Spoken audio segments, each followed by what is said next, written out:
నమస్తే అండి. నేను doctor Chandralekha, consultant physician, diabetologist and critical care specialist. Working at Sairatna hospital, Guntur. ఇప్పుడు మన ఇండియాలో మేజర్ హెల్త్ ప్రాబ్లమ్స్ అయిన హార్ట్ అటాక్ కానీ, మన పారాలిసిస్ కానీ, క్యాన్సర్స్ కానీ, బీపీ, షుగర్ వీటన్నిటికీ మెయిన్ కారణం ఒబెసిటీ, అంటే ఊబకాయం. ఈ ఒబెసిటీ అంటే ఏంటంటే మన బాడీలో ఎక్సెస్ ఫ్యాట్ అనేది మన బాడీ స్కిన్ కింద సబ్క్యూటేనియస్ టిష్యూలో కానీ లేకపోతే ఆర్గాన్స్లో కానీ అక్యుములేట్ అయిపోవడాన్ని మనం ఒబెసిటీ అంటాము.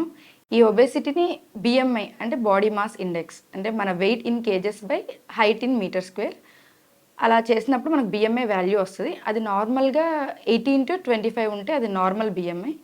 25 కన్నా ఎక్కువ ఉంటే ఓవర్ వెయిట్ అంటాం. 25 to 30 ఉంటే ఓవర్ వెయిట్ అంటాం. మోర్ దాన్ 30 ఉంటే ఒబెసిటీ అంటాము. లెస్ దాన్ 18 ఉంటే అండర్ వెయిట్ అంటాము.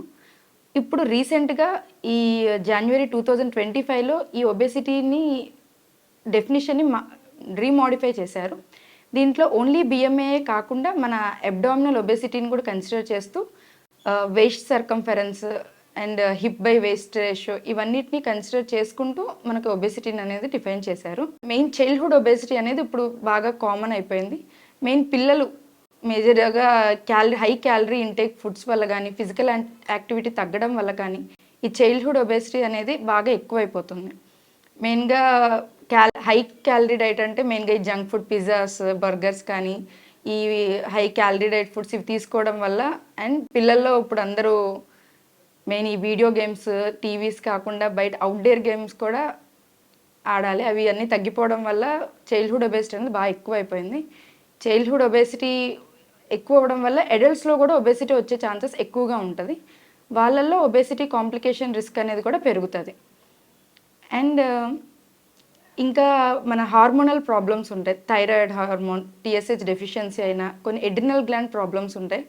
లైక్ ఇప్పుడు కుషింగ్స్ డిసీజ్ అంటాం. అలాగే ఇప్పుడు స్టిరాయిడ్స్ అనేవి ఎక్కువగా ఇస్తున్నారు. సో ఈ స్టిరాయిడ్స్ ఎక్కువ అవ్వడం వల్ల కూడా మనకి ఈ ఒబెసిటీ అనేది వచ్చే ఛాన్సెస్ ఎక్కువగా ఉంటాయి. ఇంకా పీసీఓడి కానీ, ఇంకా ఈస్ట్రోజన్ డెఫిషియన్సీ వల్ల కానీ, టెస్టోస్టిరాన్ హార్మోన్స్ వల్ల కానీ, వీటన్నిటి వల్ల హార్మోన్ డిస్రెగ్యులేషన్ వల్ల కూడా ఒబెసిటీ అనేది వస్తుంది. ఇంకా కొన్ని మెడికేషన్స్ వల్ల కూడా ఒబెసిటీ వస్తుంది. ఇంకా సైకలాజికల్ డిజార్డర్స్, డిప్రెషన్ కానీ, మూడ్ డిజార్డర్స్ కానీ అలాంటివి ఉన్నప్పుడు కూడా ఎక్కువగా ఈటింగ్ హ్యాబిట్స్ అనేవి మారిపోతుంటాయి. ఎక్కువ ఆకలేయడం అట్లాంటి వాటి వల్ల ఆ డిజార్డర్స్లో కూడా మనకు ఒబెసిటీ అనేది చూస్తుంటాము. నెక్స్ట్ ఈ ఒబెసిటీ వచ్చినప్పుడు ఇంకా అదర్ కోమార్బిడిటీస్ కూడా దాంతో అసోసియేట్ అయ్యి ఉంటాయండి. అంటే ఇప్పుడు అబ్డామినల్ ఒబెసిటీ అనుకున్నాం, అంటే వేస్ట్ సర్కంఫరెన్స్ పెరగడం వల్ల ఈ ఒబెసిటీ, అబ్డామినల్ ఒబెసిటీ వల్ల మనకి ఇన్సులిన్ రెసిస్టెన్స్ అనేది పెరుగుతుంది. అది పెరగడం వల్ల డయాబెటీస్ అనేది మోస్ట్ కామన్ కాంప్లికేషన్. మన బ్లడ్ వెజల్స్ కూడా థిక్ అవుతాయి, దానివల్ల హైపర్ టెన్షన్ రావడము, ఇంకా యూరిక్ యాసిడ్ లెవెల్స్ పెరుగుతాయి. అలాగే ఫ్యాట్ అనేది మనకి లివర్లో డిపాజిట్ అవ్వడం వల్ల ఫ్యాటీ లివర్ డిసీజ్ వస్తుంది. అలాగే కొలెస్ట్రాల్ స్టోన్స్ ఫామ్ అయ్యి గాల్ బ్లాడర్లో కొలిలిథియాసిస్ వస్తాయి. అట్లా అదర్ కాంప్లికేషన్స్ అన్నీ కూడా వస్తాయి. అలాగే వెయిట్ అనేది పెరగడం వల్ల, ఆ వెయిట్ అనేది బోన్స్ మీద పడడం వల్ల ఆస్టియో ఆర్థరైటిస్ రావడము, ఇంకా వెయిట్ ఎక్కువైపోవడం వల్ల నిద్రపోయేటప్పుడు పెద్ద గురకలాగా రావడము, ఆయాసంలాగా రావడం, అబ్స్ట్రక్టివ్ స్లీప్ యాప్నియా అంటాము, అలాంటివి వస్తుంటాయి.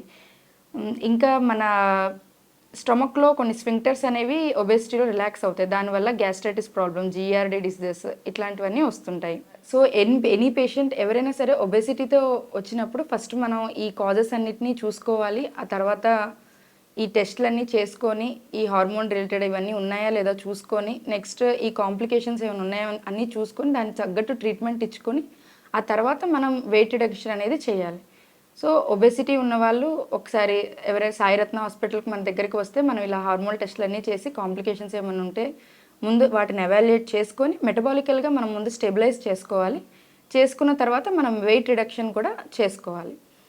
వెయిట్ రిడక్షన్ మెయిన్గా వెయిట్ రిడక్షన్ కన్నా ముందు మనం వెయిట్ని మెయింటైన్ చేసుకోవాలి. ఇంకా గెయిన్ అవ్వకుండా చూసుకోవడం అనేది first important thing. And BMI అనేది మోర్ దాన్ 40 ఉంటే దాన్ని మార్బిడ్ ఒబెసిటీ అంటాము. అలాంటి పేషెంట్స్కి మనము బేరియాట్రిక్ సర్జరీ కానీ ఇట్లాంటివి సజెస్ట్ చేస్తాము.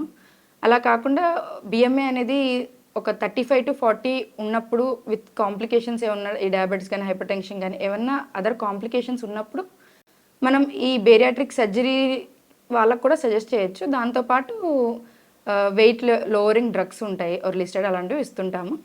అలాగే బిఎంఐ మోర్ దాన్ 30 ఉంటే normal only weight lowering drugs and lifestyle changes, ఒబెసిటీని ఫస్ట్ మనం ప్రివెంట్ చేసుకోవాలి. అండ్ నెక్స్ట్ ఒకవేళ బిఎంఐ అనేది మోర్ దాన్ 25 ఉంది అంటే ఓవర్ వెయిట్లో ఉన్నట్టు.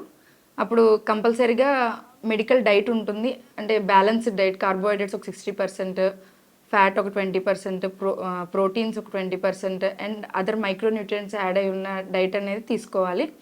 అండ్ రెగ్యులర్ ఎక్సర్సైజ్ అనేది కంపల్సరీగా చేసుకోవాలి.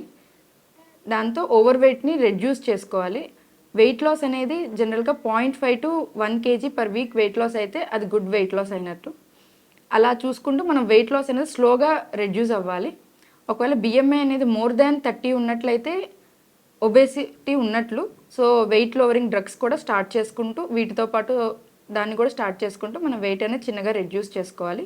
బిఎంఐ మోర్ దాన్ 35 ఉంటే ఒకవేళ సేమ్ ఇదే మెడికేషన్ ఇచ్చుకొని రెడ్యూస్ చేసుకుంటాం. ఒకవేళ 35 ఉంటూ కోమార్బిడిటీస్ కూడా ఉంటే మనం బేరియాట్రిక్ సర్జరీ ఆప్షన్ కూడా ఇవ్వచ్చు. అదే మోర్ దాన్ 40 ఉంటే మార్బిడ్ ఒబెసిటీ అంటాము. వీళ్ళు కంపల్సరీగా బేరియాట్రిక్ సర్జరీ చేయించుకుంటే గుడ్ బెనిఫిట్స్ ఉంటాయి. అండ్ మెయిన్గా ఈ వెయిట్ లాస్ తర్వాత ఈ వెయిట్ లాస్ మెయింటెనెన్స్ అనేది చాలా ఇంపార్టెంట్. సో వాళ్ళు ఏదో 4 days మనం డైట్ మెయింటైన్ చేసి మళ్ళీ ఆపేస్తే ఆ వెయిట్ అనేది మళ్ళీ గెయిన్ అవుతారు. సో అది కంటిన్యూస్గా డైట్ అండ్ ఎక్సర్సైజ్ కంటిన్యూస్గా మెయింటైన్ చేయాల్సి ఉంటుంది.